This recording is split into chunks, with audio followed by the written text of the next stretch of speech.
خود اپنے مسئلے کو حل کرنا چاہیے۔ اچھا، یہ علامہ صاحب آپ درست فرما رہے ہیں کہ یہ شام کا اندرونی معاملہ ہے، لیکن جب جو ہمارے مذہبی اکابرین ہیں جو تمام مسلمانوں کے لیے بڑی ان کی اہمیت ہے، ان کے حوالے سے خبریں آئیں گی اور ساتھ یہ تاثر دینے کی کوشش کی جائے گی کہ مخصوص گروہ ہیں پاکستان کے جو اس حملے میں ملوث ہیں، تو آپ یہ نہیں سمجھتے کہ پھر وہ جو ایک غصے کی آگ ہے وہ یہاں پر بھی کوئی بڑی آگ برپا کر سکتی ہے، کوئی بڑا وائلنس ہو سکتا ہے؟ جی بالکل، میں اس پر آ رہا ہوں جناب۔ یہ اب سازش بہت اور دوسرا رخ اختیار کر گئی ہے اور شیعہ سنی فساد کرانے کی سازش ہے، اور صرف شام ہی میں نہیں بلکہ دیگر ممالک میں بھی، اور یہ سازش پاکستان میں بھی ہے، اور ہرگز یہ شیعہ سنی مسئلہ نہیں ہے۔ بی بی زینب کو سبھی مانتے ہیں، نواسی رسول کا احترام کون نہیں کرتا سوا ایک تکفیری طبقے کے، ایک تکفیری طبقہ ہے جو کسی کے بھی مزار کا احترام نہیں کرتا، اور وہ صرف اہل بیت ہی نہیں، اصحاب رسول کی قبروں کا بھی احترام نہیں کرتا۔ اسی شام میں انہوں نے کچھ دنوں قبل حضرت حجر ابن عدی رضی اللہ تعالیٰ عنہ جو کہ رسول کے مقرب صحابی تھے، ان کی قبر کی بے حرمتی کی، قبر کشائی کی، قبر کے اندر سے جسد اطہر کو نکال کر لے گئے۔ اس کے علاوہ انہوں نے حضرت عمار یاسر کی قبر کی بے حرمتی کی، ان کے مقبرے کی بے حرمتی کی، حضرت جعفر طیار کے مقبرے کی بے حرمتی کی۔ یہ وہی تکفیری طبقہ ہے جو اصحاب رسول کی بھی قبروں کی بے حرمتی کرتا ہے، جو اہل بیت کی قبروں کی بھی بے حرمتی کرتا ہے، جیسا کہ جنت البقیع میں کیا گیا، جیسا کہ جنت المعلا میں کیا گیا۔ اچھا علامہ صاحب، یہ اب یہ بیان کیجئے گا کہ ان حالات میں یہاں پر جو علماء ہیں اور جو حکومت ہے ان کو فوری طور پر کیا حکمت عملی اختیار کرنی چاہیے، بیشتر اس کے کہ غصے میں آئے ہوئے لوگ قابو سے باہر ہوں، تو یہ علماء کیا رول پلے کر سکتے ہیں، کیا ہونا چاہیے؟ دیکھیے، علماء مختلف رول پلے کر سکتے ہیں حکومت سے۔ حکومت تو مجھے اس وقت بے حس نظر آ رہی ہے، اور شاید یہ اس لیے بھی ہے کہ پچھلی حکومت نے شام میں ہونے والی اس سازش کا ساتھ نہیں دیا تھا، انہوں نے شام کی حکومت کی حمایت کی تھی۔ اب موجودہ حکومت کی پالیسی سلسلے میں کیا ہے یہ میرے سامنے بات نہیں آئی، لہذا اس پہ میں کوئی کمنٹ نہیں کروں گا۔ علماء کرام کو چاہیے کہ اس جو کچھ ہو رہا ہے، جو بے حرمتی جناب زینب کے روضے پر کی ہوئی ہے، اس کی سختی سے مذمت کریں، اور یہ فتویٰ جاری کریں کہ یہ جو انہوں نے بے حرمتی کی ہے، جنہوں نے مزار پہ اٹیک کرنے کی کوشش کی ہے، وہ مسلمان تو کجا انسان بھی نہیں ہے، بہت شکریہ علامہ عباس کمیلی صاحب جو یہ کہہ رہے تھے کہ فوری طور پر علماء کو مل کر یہ فتویٰ جاری کرنا چاہیے کہ جن لوگوں نے سیدہ زینب رضی اللہ تعالیٰ عنہ کے مزار پر حملہ کیا وہ مسلمان نہیں ہیں، اور علماء کو کوششیں کرنی چاہیے کہ جو فرقہ واریت پھیلانا چاہتے ہیں وہ کامیاب نہ ہو سکیں۔ ناظرین، یہاں پر وقت ہوا ایک بریک کا، اور بریک کے بعد ہم بات کریں گے عمران خان کی جو الزام انہوں نے لگایا تحریک کے MQM کے جو قائد ہیں الطاف حسین، ان کے اوپر یہ جاننے کی کوشش کریں گے کہ ان الزام میں کس حد تک صداقت ہے، کیا تحریک انصاف کے پاس کوئی ثبوت ہیں یا یہ صرف الزام اور بیان بازی ہے۔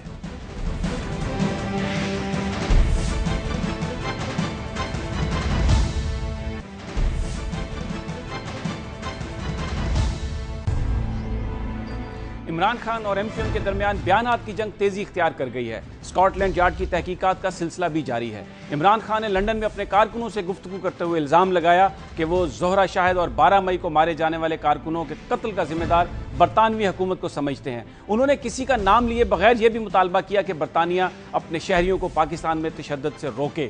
برطانیہ سے پاکستان میں تشدد پھیلایا جا رہا ہے۔ دوسری طرف متحدہ قومی موومنٹ کے رہنماؤں نے عمران خان کے بیان کو افسوسناک قرار دیا۔ ان کا کہنا ہے کہ KP میں دہشت گردی اور ڈرون حملے روکنے کے دعوے دار اپنی گرتی ہوئی ساکھ کو بچانے کے لیے MQM کے خلاف بیان بازی کر رہے ہیں۔ یہ سارا معاملہ ہے کیا؟ آج اس پر بات کریں گے۔ ہمارے ساتھ MQM کے رہنما واسع جلیل ہیں اور تحریک انصاف کی رہنما ڈاکٹر یاسمین راشد۔ سب سے پہلے میں چلتا ہوں واسع جلیل صاحب کے پاس۔ السلام علیکم واسع صاحب۔ السلام علیکم صاحب صاحب۔ آپ لوگوں کی واسع صاحب پریس کانفرنس بھی ہم نے سنی، اور یہ بڑے سیریس چارجز ہیں جو وہاں پر لگائے ہیں عمران خان صاحب نے۔ یہ آپ نے بیان تو جاری کیا، کچھ قانونی کارروائی کے بارے میں بھی آپ نے سوچا؟ دیکھیں سمیع صاحب، ابھی گزشتہ دنوں جب یہاں پر جنرل الیکشن تھے اور الیکشن کے دوران وہاں پر ایک افسوسناک واقعہ ہوا جس میں زہرا آپا جو ہیں وہ شہید ہو گئی تھیں.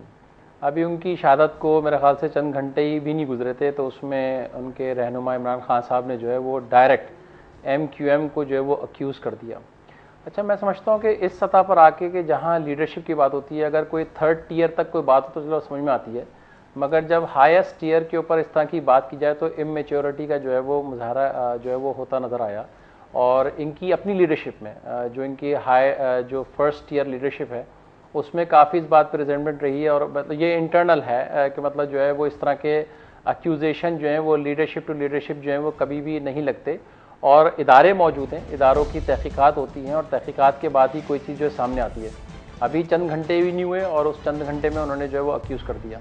اسی طرح پر کل بھی ایک واقعہ لندن میں ہو گیا اور انہوں نے اچانک جو ہے وہ لندن کے اندر جو ہے وہ MQM کے اوپر جو ہے وہ بے بنیاد الزامات جو ہے لگا دیے ہیں. تو میں سمجھتا ہوں کہ متحدہ قومی موومنٹ اس حوالے سے یا اس نتیجے پہ پہنچی ہے کہ شاید جو مطلوبہ نتیجہ PTI شاید اخذ کر رہی تھی پورے پاکستان کے حوالے سے, شاید وہ مطلوبہ نتیجہ ان کو مل نہیں سکا, تو شاید وہ فرسٹریشن ہے.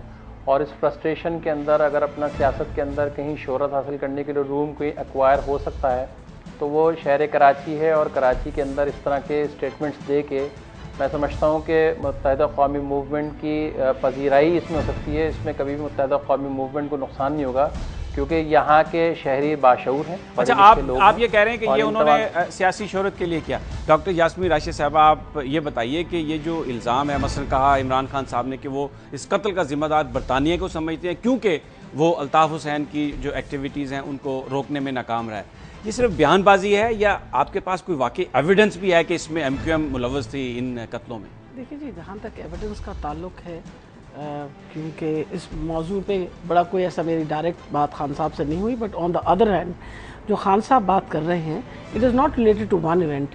یہ جب کہہ رہے ہیں تو آپ دیکھیے مسلسل جب بھی کوئی آرڈر آتا ہے کہ آج ہڑتال کر دیجیے, آج بند کر دیجیے, آج سیدھا کر دیجیے, الٹا کر دیجیے, یہ وہاں ولید سے ہی آتا ہے اور یونائٹڈ کنگڈم سے ہی آتا ہے. جب اس طرح کے آرڈرز آتے ہیں which have resulted in lot of loss of life at times, تو میرا خیال ہے جو عمران خان صاحب نے بیان دیا اس کے پیچھے صرف یہ زہرا آپا کا قتل نہیں ہے اور نہ ہی یہ ہے کہ بھئی اور جو ہمارے ورکرز ہیں وہ جو شہید ہوئے ہیں, اس کے پیچھے اور بھی it's a long story behind it, it is a complex subject. یہ ایک بات پہ نہیں اس پہ, لیکن جہاں تک ڈاکٹر صاحب ایک تو یہ بات ہے نا مثلا اب اگر تحریک انصاف کی قیادت یہ کہے کہ کل KP میں بند کو نہیں ہر چیز, تو وہ کیونکہ وہاں پر گورنمنٹ ہے, پاپولر جماعت ہے, وہ ہر چیز بند ہو جائے گی, اس کا یہ مطلب تو نہیں کہ جو PTI کی جو لیڈرشپ ہے وہ کوئی وائلنس کر رہی ہے. میرا خیال ہے کہ آپ بھی سبھی صاحب اس کو بڑی اچھی طرح جانتے ہیں. One of the thing that Imran Khan has always opposed is violence. کسی قسم کی وائلنس وہ کبھی نہیں پسند کرتے کہ کسی پارٹی کے اندر کوئی ان کی آرمڈ تنظیم ہو, جو کہ آپ کو پتہ ہے کہ موجود ہے. اس وقت جو لڑائی جھگڑا چل رہا ہے کراچی کے اندر, قتل و غارت ہو رہی ہے, وہ آپ کو بھی پتہ اور مجھے بھی پتہ ہے کہ اٹ از بٹوین ٹو وہ جو فائٹنگ ونگز ہیں آف ٹو پارٹیز, ان کے درمیان لڑائی جھگڑا ہو رہا ہے. یہ کوئی چھپی تو بات نہیں ہے. بات یہ کہ وائلنس کے مخالفت تو عمران خان نے ہمیشہ سے کی ہے, چاہے وہ امریکہ واسع صاحب یہ جو ایک بات آتی ہے ہمیشہ MQM کے بارے میں, مختلف جو سیاسی جماعتیں ہیں وہ ان کا ایک پرسیپشن بنا ہوا ہے یا بنا دیا گیا ہے کہ عسکری ونگز ہیں اس میں MQM بھی شامل ہے. اس تاثر کو ختم کرنے کے لیے کوئی ہم نے کوئی بڑی سالڈ ایفرٹ نہیں دیکھی آن the part of MQM.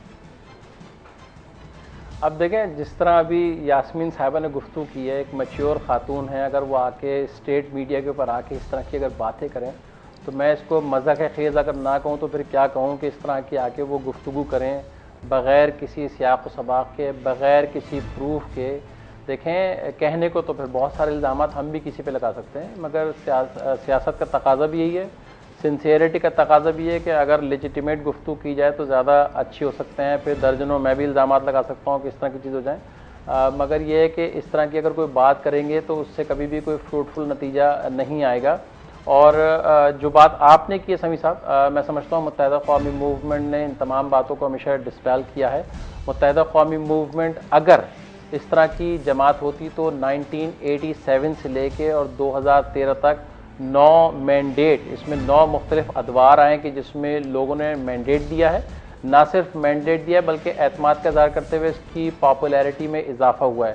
Pakistan کی واحد سیاسی جماعت ہے کہ جس نے اپنے 2008 کے بعد سے نہ صرف اپنے مینڈیٹ کو مینٹین کیا بلکہ اس میں اضافہ بھی، جبکہ دیگر جگہوں پہ آپ خود میں سمجھتا ہوں رزلٹ خود بخود واضح ہیں کہ کیا صورتحال ہے. تو لہٰذا متحدہ قومی موومنٹ کے اوپر جو یہ اکیوزیشن ہے یہ کوئی نئی بات نہیں ہے کہ متحدہ قومی موومنٹ نے پاکستان کے اسٹیٹس کو چیلنج کیا ہے، پاکستان کے اس مروجہ نظام کو چیلنج کیا ہے کہ جس میں پاکستان گزشتہ 65 سالوں میں جو ہے وہ اتنی بری طرح سے جکڑا ہوا ہے. تو یقیناً اس کے اوپر جب اس پہ آپ کوئی آواز اٹھاتے ہیں تو یقیناً وہ تمام تر قوتیں جو ہیں وہ ہمیشہ متحد ہو جاتی ہیں کہ جہاں وہ نہیں چاہتی ہیں کہ اس طرح کی صورتحال جو ہے وہ تبدیل کیا جائے. اچھا میں کیونکہ واسف بھائی ٹائم ذرا کم ہے، ڈاکٹر صاحب آپ اس کا رسپونڈ کرنا چاہیں گے؟ جی میں بالکل رسپانس کرنا چاہوں. ایک تو وہ ان کی بڑی مہربانی کہ وہ میری بات کو مذاق سمجھ رہے ہیں، لیکن شاید یہ بھول رہے ہیں کہ اس وقت یہی متحدہ قومی موومنٹ کی وہاں سے ووٹ لے کے تحریک انصاف نے سیٹ بھی نکالی ہے، ایک نہیں بلکہ دونوں پروونشل کی بھی سیٹیں نکالی ہیں، اور اس کے اوپر ساری جو لڑائی جھگڑا چل رہا تھا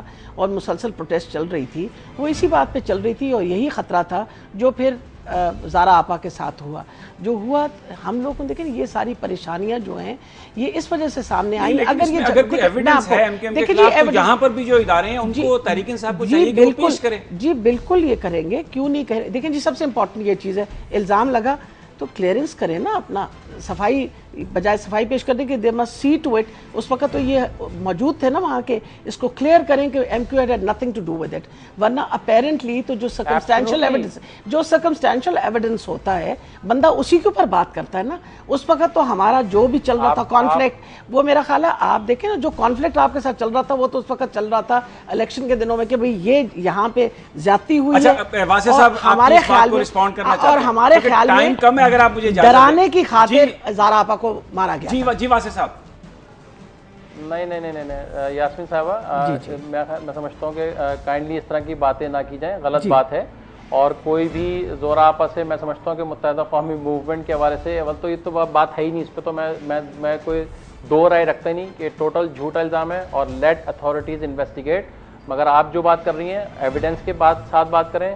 الزام تو آپ کسی بھی لگاتے ہیں، ایم کیو ایم پر تو آپ جو الزام لگاتے ہیں مجھے اس کی پرواہ نہیں ہے، مگر ایویڈنس کی بنیاد پہ بات ہونی چاہیے. اور جو چیز ہیں وہ تمام باتیں بالکل درست ہیں. اور جن سیٹوں کا آپ نے بات کی تو متحدہ قومی موومنٹ نے وہ NA-250 اور جو PS 112 ہے PS 113 ہے یہ آلریڈی خیرات کر دی، کیونکہ ہم نے بائیکاٹ کر دیا تھا. تو ہم اس پہ مزید کوئی لڑائی جھگڑا جس طرح وہاں پر ایک پرپزفل جو ایک پوری اسٹریٹجی بنائی گئی باقاعدہ کراچی کے لیے، وہ کم از کم اس اسٹریٹجی پہ اس ایکشن پلان پہ جو ہے وہ متحدہ قومی موومنٹ کبھی بھی اس سازش کا شکار نہیں ہوگی. بہت بہت شکریہ واسف جلیل صاحب اور ڈاکٹر صاحبہ آپ کا بھی بہت شکریہ. بہرحال قتل کا الزام ایک بہت بڑا الزام ہوتا ہے اور جب تک کوئی سالڈ ایویڈنس نہ ہو وہ الزام نہیں لگانا چاہیے. ناظرین یہاں پر وقت ہوا ایک بریک کا، اور بریک کے بعد ہم بات کریں گے کیونکہ یہ کہا جا رہا ہے کہ دہشت گردی سے بھی زیادہ بڑا مسئلہ جو پاکستان کے لیے ہے وہ ہے پانی کی کمی. ہمارے ساتھ ہیں.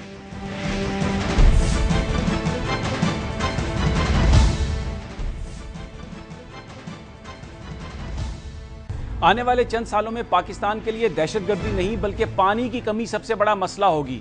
کہنے کو تو اس وقت کئی علاقے پانی میں ڈوبے ہوئے ہیں، کہیں اونچے اور کہیں نیچے درجے کا سیلاب ہے. بارش کے پانی نے بھی جل تھل مچا رکھی ہے، لیکن بدقسمتی سے اس قیمتی پانی کو سنبھالنے کا کوئی بندوبست نہیں. غیر ملکی ماہرین کے مطابق پاکستان میں ڈیم نہ ہونے کے باعث ہر سال کھربوں کا پانی سمندر میں ضائع ہو جاتا ہے. بعض لوگ کہتے ہیں پاکستان میں پانی کا بحران بھارت کی آبی جارحیت سے پیدا ہوا ہے. بھارت نے پاکستانی دریاؤں پر کئی چھوٹے بڑے ڈیم بنا لیے لیکن ہم یہ کام نہیں کر سکے. امریکی جریدے دی اٹلانٹک نے ایشیائی ترقیاتی بینک کے حوالے سے اپنی رپورٹ میں کہا ہے کہ پاکستان کا سب سے بڑا مسئلہ دہشت گردی نہیں بلکہ پانی ہے. پانی کی طلب میں مسلسل اضافہ ہو رہا ہے، جبکہ ہنگامی صورتحال میں پاکستان صرف 30 دن پانی ذخیرہ کرنے کی صلاحیت رکھتا ہے. پاکستان دنیا کے ان چند ممالک میں ہے جو پانی کی شدید قلت کا شکار ہیں. پاکستان میں توانائی کے بحران کی ایک بڑی وجہ بھی پانی کی کمی ہے. 2030 تک ہماری آبادی 25 کروڑ 60 لاکھ سے بڑھ جائے گی، جس سے پانی کی طلب میں بھی بے پناہ اضافہ ہو جائے گا. بینک رپورٹ کے مطابق پاکستان کو آبی ذخیروں کی صلاحیت میں اضافے کے ساتھ ساتھ کاشتکاری کے جدید طریقے بھی اختیار کرنا ہوں گے. ماہرین کا کہنا ہے کہ پانی کی اہمیت جتنی بڑھ رہی ہے اس سے لگتا ہے کہ آئندہ جنگیں پانی کے مسئلے پر ہوں گی اور اس پر پاکستان اور بھارت میں کشیدگی بھی بڑھ سکتی ہے. بھارت کے ساتھ پانی کا مسئلہ حل کرنے کے لیے کئی مذاکرات ہو چکے ہیں، لیکن معاملہ اپنی جگہ لٹکا ہوا ہے۔ اگر اس مسئلے کو ترجیحی بنیادوں پر حل نہیں کیا گیا تو خدشہ ہے کہ ہماری زمینیں بنجر نہ ہو جائیں۔ زراعت ہماری معیشت میں ریڑھ کی ہڈی کی حیثیت رکھتی ہے، ہماری زرعی پیداوار کو نقصان پہنچا تو اس کا ناقابل برداشت نقصان ہوگا۔ اب اس سارے بحران پر آج ہم گفتگو کریں گے۔ ہمارے ساتھ موجود ہیں کمال مجید اللہ صاحب، ہمارے ساتھ موجود ہیں ڈاکٹر یاسمین راشد صاحبہ اور ہمارے سینئر نمائندے ذوالفقار علی۔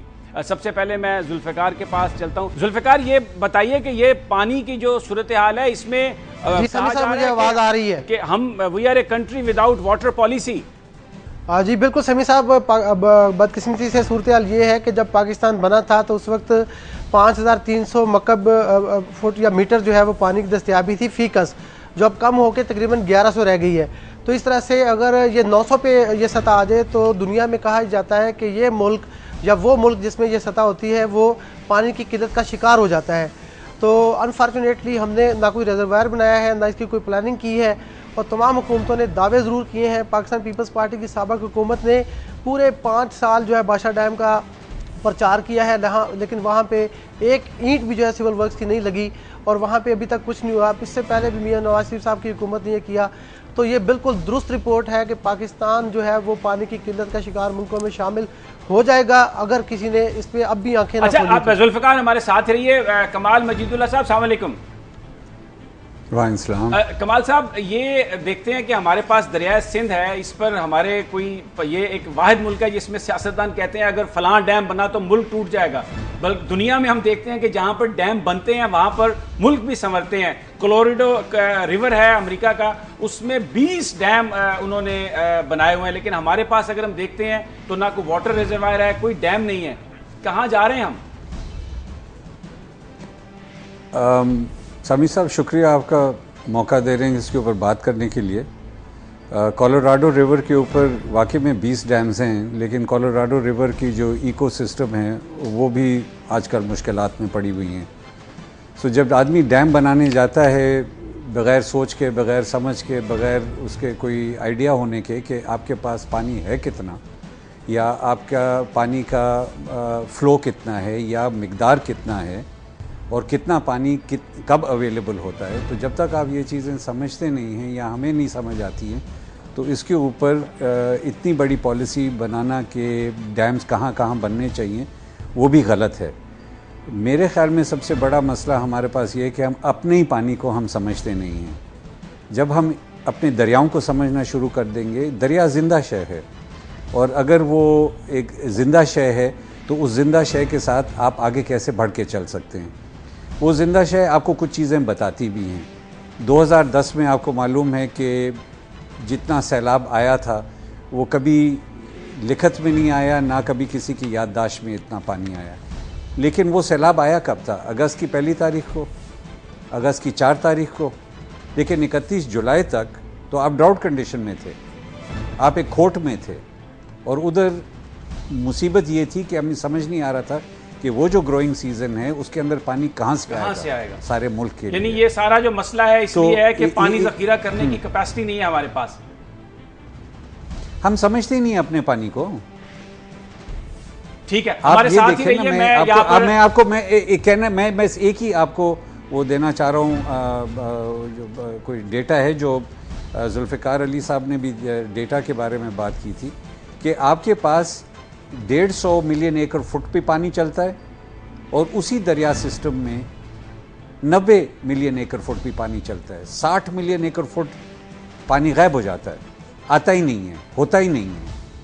کبھی کبھار بارشیں کم ہو جاتی ہیں، کبھی کبھار ٹھیک ہے، ہمارے ساتھ ہی رہیے۔ میں یہاں پر ڈاکٹر یاسمین راشد صاحبہ کو انوالو کرنا چاہتا ہوں۔ ڈاکٹر صاحبہ، کچھ لوگ یہ کہتے ہیں کہ بھارت کے ساتھ یہ جو انڈس واٹر ٹریٹی ہے ہمیں یہ ری نیگوشیٹ کرنا ہوگی، وگرنہ اگر بھارت نے وہ جو 3 ویسٹرن ریورز میں جو ان کا حصہ ہے وہ لینا شروع کر دیا تو یہاں پر ہم تو بالکل ہی بنجر ہو جائیں گے، کیونکہ ہمارے پاس تو واٹر جو کیپیسٹی نہیں ہے پانی ذخیرہ کرنے کی۔ دیکھیے جی، میرا خیال ہے امپورٹنٹ چیز ہے آف کورس کہ ہم لوگ دوبارہ ری وزٹ کریں انڈس بیسن ٹریٹی، اور مزید اس کے اوپر نیگوسیشنز ہونی چاہیے، اور جس طرح آپ نے بات کی ہے یہ ہمارا سب سے بڑا مسئلہ بنے گا۔ اور امپورٹنٹ چیز یہ ہے کہ آپ کے سورسز، سب سے بڑی تو یہ بات ہے آپ کے سورسز کیا ہیں سویٹ واٹر کے۔